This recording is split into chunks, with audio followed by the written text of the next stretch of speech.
భారత్ మాతాకి జై. నమస్కారం. నా పేరు TV Ramana. Tenali railway station మేనేజర్ని, డిఎంఆర్కేఎస్కి విజయవాడ డివిజన్ అధ్యక్షుడిని. భారతీయ రైల్వేలలో అన్ని జోన్లలో డిసెంబరు 4, 5, 6 తారీఖులలో రహస్య బ్యాలెట్ ఎన్నికలు జరగబోతున్నాయి. వీటి గురించి మనం తెలుసుకుంటే, స్వతంత్రం రాకముందే ఇండియన్ రైల్వేస్లో ఏఐఆర్ఎఫ్ అన్నదానికి గుర్తింపు ఇచ్చి నడుపుకున్నారు. స్వతంత్రం వచ్చినాక కాంగ్రెస్ పార్టీ వాళ్ళ యూనియన్ అయిన ఎన్ఎఫ్ఐఆర్కి కూడా గుర్తింపు ఇచ్చేసి నడుపుతున్నారు. 2007లో మరి ఎన్డీఏ గవర్నమెంట్లో ఉన్న వాజ్పేయి గారు మన బీఆర్ఎంఎస్కి రికగ్నైజేషన్ అంటే గుర్తింపు ఇస్తే ఏఐఆర్ఎఫ్ వాళ్ళు దాన్ని కోర్టులో వేసి ఆ గుర్తింపుని రద్దయ్యే విధంగా చేశారు. అప్పుడు ఈ బీఆర్ఎంఎస్ వాళ్ళు న్యాయ పోరాటం చేసి రైల్వేలో ఆ పొలిటికల్ పార్టీల వాళ్ళు ఇచ్చిన గుర్తింపుతో నడుపుతున్నారు, ఇక్కడ ఎలక్షన్స్ జరపాలి అనేసి కోర్టులో కేసు వేసి ఎలక్షన్ జరగటానికి కారకులయ్యారు. అందువల్లే ఇప్పుడు కార్మికులారా, మీ అందరికీ ఓటు వేసే హక్కు వచ్చిందంటే అది కేవలం మన డిఎంఆర్కేఎస్, బీఆర్ఎంఎస్ మరియు బిఎంఎస్ మూలంగానే జరిగిందని విన్నవించుకుంటున్నాను. ఆ విధంగా మొదటిగా 2007వ సంవత్సరంలో మన భారతీయ రైల్వేలలో ఎన్నికలు జరిగాయి.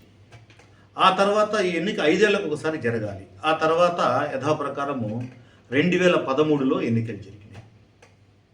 ఈ ఎన్నికలు జరిగినాక ఈ 2 యూనియన్లు ప్రభుత్వాలతో లాలూచి పడి ఈ రోజు వరకు 2018లో జరగాల్సిన ఎన్నికల్ని జరగనీయకుండా 2024 వరకు డ్రాగాన్ చేస్తూ తీసుకొచ్చారు. జాతీయవాదంతో ఈ డిఎంఆర్కేఎస్ పిడికిలి గుర్తుతో రేపు డిసెంబరు 4, 5, 6 తారీఖుల్లో జరగబోయే ఎన్నికలలో పోటీ చేస్తుంది. కనుక రైల్వే కార్మికులందరూ విజ్ఞతతో ఆలోచించి ఏ యూనియన్ని మనం ఎన్నుకుంటే మన భవిష్యత్తు బాగుంటుందో, ఏ యూనియన్ని ఎన్నుకుంటే రైల్వే అభివృద్ధి పదంలో వెళుతుందో నిర్ణయించుకోవాల్సిన తరుణం ఆసన్నమైంది. మార్పు మొదలైంది. యువతరం ముందడుగు వేసింది. ఈ కుళ్ళు స్వార్థ రాజకీయాలకు, బేరగాళ్లకు, పాతుకుపోయిన నాయకులకు వెన్నులో వణుకు పుట్టిస్తూ వందే భారత్ రైలులాగా దూసుకు వస్తోంది మన డిఎంఆర్కేఎస్ నాయకులు యువతకు అవకాశం ఇవ్వడానికి సిద్ధమవుతున్నారు. అంతర్గతంగా అందరి నోట ఒకే మాట, డిఎంఆర్కేఎస్ని అత్యధిక మెజారిటీతో గెలిపించాలని. ఎక్కడికి వెళ్ళినా అందరి నోట ఒకే మాట, ఈ 2 యూనియన్లు ఒకటే అని. పని తక్కువ, ఆర్భాటం ఎక్కువ. విసుగొచ్చింది మన రైల్వే కార్మికులకి వీళ్లతో.